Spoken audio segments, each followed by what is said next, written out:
Yo les gars, on se retrouve aujourd'hui pour une nouvelle vidéo. Aujourd'hui, on va s'intéresser à Fiennes Smith, étant donné qu'il y a le championnat de France qui arrive et pour s'y préparer, j'aimerais bien faire quelques vidéos pour tout simplement réexpliquer certains archétypes et voir un petit peu comment on les contre, voir des combos, etc. Donc aujourd'hui, on s'intéresse à Fiennes Smith, étant donné que selon la decklist, selon ce que vous faites, il peut faire vraiment pas mal de choses différentes.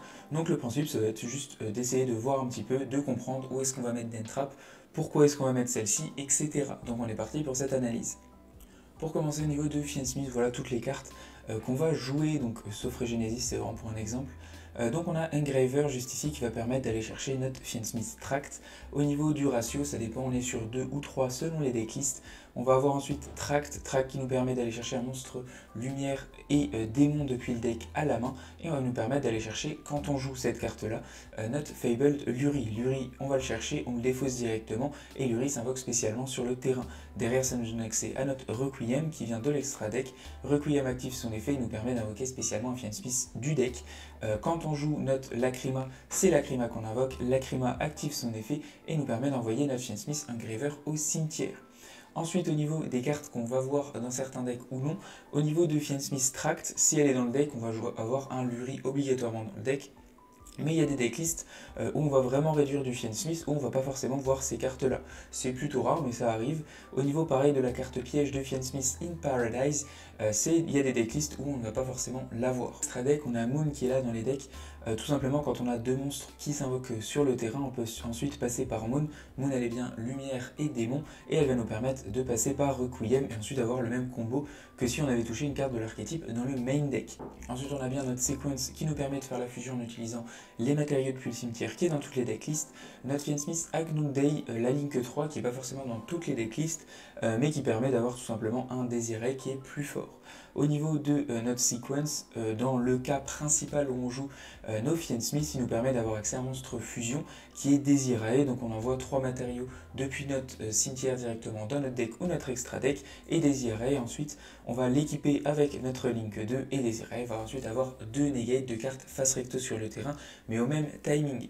Donc c'est ça qui nous intéresse dans le premier cas de Fiennes Smith, c'est d'accéder à Désiré, qui est équipé ou alors de notre Link 3 plus notre Link 2 si on joue notre Link 3, ou alors que de notre Link 2, ce qui permet ensuite d'annuler des cartes de l'adversaire et aussi de lui donner de l'attaque et qui ne soit pas ciblé par les effets de cartes. La deuxième possibilité avec Fiennes Smith au niveau de la fin de board, c'est de finir sur notre César. Donc César, on a la possibilité d'avoir un Fiennes Smith Engraver et en général notre Necrocrypt Princess. Necrocrypt Princess, elle est très simple à faire dans le deck, étant donné qu'on a juste besoin d'un monstre équipé avec notre Fiennes Smith Requiem. Donc en gros, on équipe ou notre Lacrima ou notre Engraver avec Requiem, on l'envoie au cimetière et ça nous donne notre Necrocrypt Princess. On active l'effet de notre Engraver dans le cimetière, on renvoie un monstre lumière et Fiend directement dans le deck ou dans l'extra deck, on le réinvoque. Notre Necrocrypt plus notre Fiend Engraver donne bien accès à deux monstres démons de niveau 6 et du coup à notre King César. King César va pouvoir annuler une magie ou piège ou un effet de monstre qui inclut une invocation spéciale. Et en plus de ça, cette carte n'est pas limitée par tour, donc on va avoir 2 annulations d'invocation par effet, ce qui est un très bon effet. On a vu un petit peu la base, on va pouvoir voir un combo basique un peu avec Fiennes Smith pour voir ce que ça fait, les différentes possibilités et aussi quand est-ce qu'on peut entrap. Au niveau déjà du début, on va avoir un Engraver sur ce début-là, ça peut commencer aussi par plein d'autres choses qu'on verra un petit peu plus tard. Au niveau d'un basique, c'est Engraver et on va aller chercher notre Fiennes Smith Tract. 2H, notre Engraver, c'est vraiment pas intéressant parce que l'adversaire peut avoir Tract en main, donc à ce niveau-là, on ne peut absolument rien faire. Ensuite, au niveau de Fiennes Smith Tract, quand elle arrive en main, c'est le moment où on peut droll, et c'est entre guillemets un des seuls moments où droll a un vrai impact sur Fiennes Smith, parce que si on commence notre combo par Tract juste ici, derrière de se prendre un droll, ça ne changera absolument plus rien vu qu'on va passer que par le cimetière ou alors invoquer du deck. Donc le moment où droll se fait avoir, c'est seulement sur ce timing là. Ensuite, notre Fiennes Smith Tract, quand on l'active, on va pouvoir aller chercher notre Luri. À ce moment-là, de H, c'est pas une mauvaise idée. Le seul truc, c'est que l'adversaire, s'il joue potentiellement Moon dans le deck, à ce moment-là, il va peut-être potentiellement invoquer 2 monstres, faire Moon et quand même passer par la loupe de Fiennes Smith. En plus de ça, c'est jamais des decks qui jouent seulement Fiennes Smith.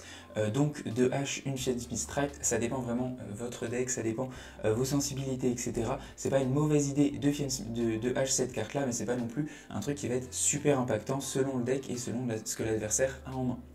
Donc à ce niveau-là, on va prendre notre Luri. Là, à ce moment-là, on peut aussi prendre Droll de l'adversaire, mais ça ne change absolument rien. Luri on l'envoie au cimetière et Luri va pouvoir se réinvoquer spécialement.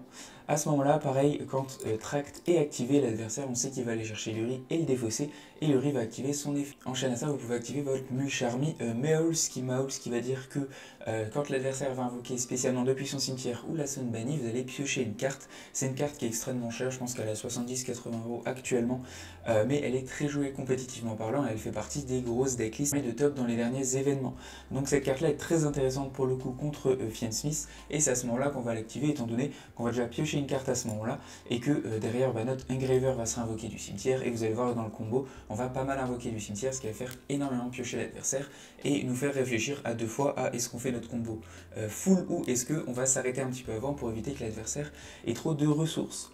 Au moment où on a Fabled Luri sur le terrain, c'est le moment aussi où vous pouvez faire votre Fuwalos, votre Mulcharmy Fuwalos qui va lui vous permettre de piocher une carte à chaque fois que l'adversaire va invoquer de l'extra deck ou du deck.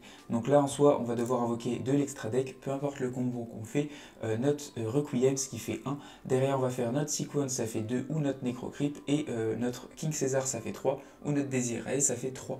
Donc ça fait déjà 3 pioches, pareil l'adversaire il peut logiquement faire son combo, vous ne l'empêchez pas mais derrière vous allez récupérer vraiment beaucoup de ressources à ce niveau là. Donc derrière dans un combo basique on va passer par Requiem. Requiem va activer son effet, il nous permet de spé du deck, encore une fois Fuwalos est intéressant. À ce niveau-là, je pense que ce serait là que je ferai une hache personnellement, étant donné que c'est un peu le seul moment où vous pouvez le faire, et que si Engraver active son effet du cimetière, il peut se réinvoquer spécialement, ce qui va faire une invocation spéciale pour l'adversaire, mais pas d'interruption pendant votre tour. Donc à ce moment-là, vous pouvez hache, c'est le seul moment où c'est vraiment intéressant contre cet archétype, mais je vous rappelle qu'en général, il y a d'autres choses, donc de hache, le deuxième archétype peut être aussi tout aussi intéressant.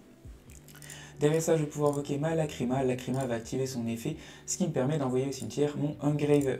Là, on est vraiment dans la possibilité où on touche Engraver. Ça commence des combos avec notre Tract qui sont un petit peu moins intéressants au niveau des ressources. Au niveau d'ici, on va pouvoir faire deux combos. Le premier combo, c'est tout simplement avec un Engraver. On va remonter notre Luri dans le deck, on va le réinvoquer et possiblement on va pouvoir mettre notre Requiem directement sur notre Lacrima, faire notre Necrocrypt Princess avec les deux et ensuite avoir accès à notre King Caesar. Ça c'est la première possibilité qui nous donne possiblement accès à deux negates d'invocation spéciale avec des effets, et en plus de ça vous avez toujours votre Lacrima dans le cimetière, votre Requiem et votre Engraver, ce qui vous donne des ressources pour le tour prochain et aussi pour activer l'effet de votre Lacrima. Au niveau de Lacrima, c'est pas obligatoire mais certains jouent la piège, du coup Fiend Smith in Paradise. Donc Fiend Smith in Paradise, c'est un effet, on va faire notre Lacrima. Donc quand il reste Lacrima dans le cimetière de l'adversaire avec un Requiem, l'adversaire va pouvoir activer l'effet de Lacrima, réinvoquer son Requiem, effet derrière de Requiem, on va pouvoir l'activer, réinvoquer la Lacrima sur le terrain, effet de Lacrima, on va pouvoir renvoyer Fiend Smith in Paradise. Quand l'adversaire va invoquer spécialement avec votre Fiend Smith in Paradise, vous allez pouvoir le bannir et ensuite envoyer votre Fiend Smith Desirae au cimetière. Desirae, quand il est envoyé au cimetière, on peut renvoyer un autre monstre lumière. Hop, on va aller juste ici. On peut renvoyer un autre monstre lumière démon depuis notre cimetière dans le deck ou l'extra deck et target une carte sur le terrain et derrière là l'envoyer au cimetière. Donc c'est ça qui est d'intéressant, c'est qu'il y a déjà la possibilité d'avoir deux interruptions avec votre César, et si l'adversaire joue en plus Lacrima plus la piège, il va aussi avoir cette interruption là pendant votre tour, ce qui va en plus vous envoyer une carte au cimetière. En plus de ça, il y a toujours la possibilité, comme vous le voyez pendant mon tour, d'avoir accès à une invocation de mon Fiend Smith. Et encore une fois, ce qui est de très intéressant, c'est que vous faites votre Engraver, vous pouvez refaire votre Requiem, etc. Donc au niveau des ressources, c'est quand même extrêmement intéressant. La seconde possibilité de combo, c'est de faire votre fusion Desirae, qui est aussi très intéressante. Donc à ce moment-là, on va renvoyer notre Fiend Smith directement notre Luri dans le deck et on va invoquer notre Engraver. Derrière ça, on va passer par notre Link. Donc notre Link, on va la faire juste ici et on va activer son effet. Encore une fois, là c'est vraiment dans un pur de Fiend Smith, vous pouvez faire d'autres monstres démons avec cette carte-là parce qu'elle limite seulement sur l'archétype démon. Derrière ça, je vais pouvoir renvoyer des cartes directement dans le deck, je vais garder juste un Engraver et je vais faire directement mon Desirae. Encore une fois, deux possibilités à ce moment-là. Si l'adversaire joue la Link 3, il va passer par la Link 3. S'il ne la joue pas, vous pouvez juste ou activer l'effet de Sequence pour directement s'équiper à Desirae. Desirae va ensuite avoir une annulation de 2 cartes au même timing et aussi ne peut pas faire cibler par les effets de cartes de l'adversaire. Donc en soi vous pouvez ou l'activer maintenant ou vous pouvez l'utiliser pour des combos, votre sequence pardon. Vous l'utilisez pour des combos et dans le cimetière vous activez son effet, vous l'équipez à votre Desirae, ce qui est possible aussi. Si par contre l'adversaire joue une Link 3, il va passer directement par le Aknum Day. On ne va pas activer l'effet de Desirae actuellement, il me permet juste de renvoyer une carte dans l'extra deck et d'envoyer une carte de l'adversaire au cimetière, ce qui est utile si l'adversaire veut remonter votre board, mais actuellement ce n'est pas le cas.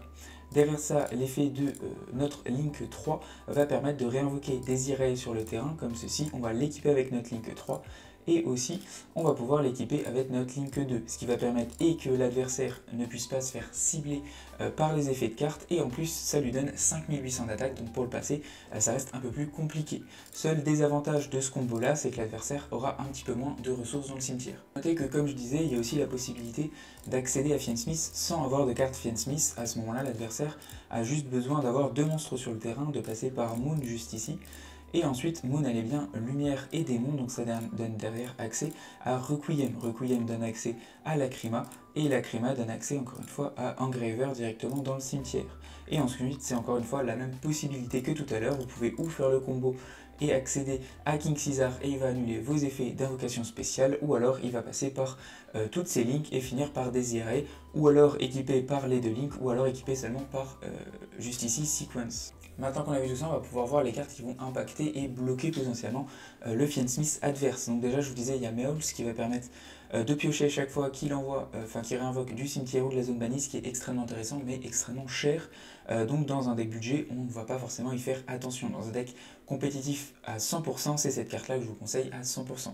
Ensuite, on va avoir Mufu Wallows qui lui est à 16 € je pense sur Cardmatech actuellement, qui est un petit peu le milieu et qui lui va bloquer aussi Fiennes Smith parce qu'il va le faire réfléchir et l'empêcher d'invoquer trop de monstres, ou alors ça va permettre de piocher et ensuite de toucher des cartes qui vont être encore plus impactantes contre lui.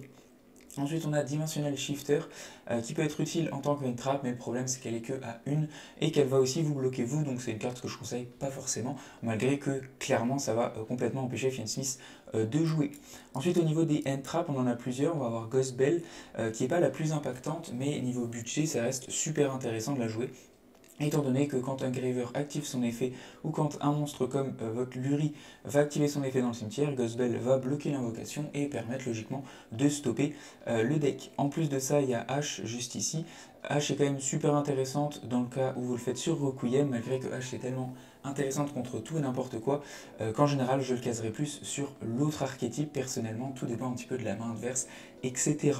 Ensuite on a Nibiru. Nibiru, en soi, il se fait bloquer par King Caesar juste ici, mais King Caesar, il va devoir détacher un matériel pour annuler Nibiru, ce qui va vous permettre derrière d'avoir quand même la possibilité de retirer un matériel, donc d'avoir une negate en moins pendant votre tour. Donc à ce niveau-là, c'est pas non plus inutile d'avoir Nibiru, et potentiellement, s'il fait son combo pour finir sur Desirae, il va bien annuler des effets sur le terrain et Nibiru est dans la main. Donc Nibiru va bien passer le board avec Desirae et potentiellement retirer un matériel avec King Caesar. Donc c'est pas si mauvais de jouer un Nibiru contre ce deck-là. Carte qu'on va pouvoir jouer, c'est des cartes magie, donc Droplet qui est très intéressante, étant donné qu'elle passe sur le fait que Desirae ne peut pas être ciblée par des effets de cartes, donc c'est très cool. En plus ça va baisser son attaque pour le passer plus facilement. Pareil pour King Caesar, ça va permettre de l'annuler, donc c'est très très cool. Ensuite on va voir Lightning Storm, Raijeki qui reste des cartes assez intéressantes pour détruire Desirae ou King Caesar, donc c'est toujours intéressant et ça ne cible pas. Et ensuite on va avoir des cartes en tant que premier qui vont être assez cool, comme Different Dimension Ground, qui va permettre que tous les monstres envoyés au cimetière sont bannis à la place. Ça va complètement empêcher le deck de jouer, et si le deck de base que vous jouez avec Fiennes Smith va aussi toucher au cimetière, ça peut bloquer les 2 archétypes en même temps. Et on avait aussi dans les dernières compétitions l'accès à beaucoup de Solemn comme Strike, Judgment et Warning qui vont permettre de bloquer des invocations, ce qui peut aussi encore une fois bloquer Fiennes Smith. Et aussi pour terminer Imperm qui peut être aussi intéressante contre le deck. Je la trouve pas assez impactante sur la méta actuelle, mais elle peut toujours être intéressante, et quitte à la faire, je la ferai quand même sur un Sequence. Quand il veut faire la fusion, on annule ce monstre là et logiquement on est à peu près tranquille. Ou Effect Veiler, ça va être aussi joué dans certains decks. Effect Veiler, pareil, je le ferai sur une Sequence pour annuler l'invocation fusion.